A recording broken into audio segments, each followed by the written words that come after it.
Zoey. What's your last name? Fraser. What grade are you in? 2nd grade. I'm almost turning 2nd grade. What did you learn at Rex this week? Drunk. What were 2 fun parts of Rex this week?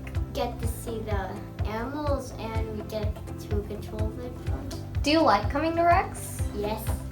Why? Because it has technology. Do you like the Rex teachers? Yes. Why? Because they're nice. What do you want to be when you grow up? A Rex teacher? So do you think what you've learned at Rex will help you in the future to become a Rex teacher? Yes. Have you gone to any other technology camps other than Rex? Yes. Do you want to come to more Rex camps? Yes. Why?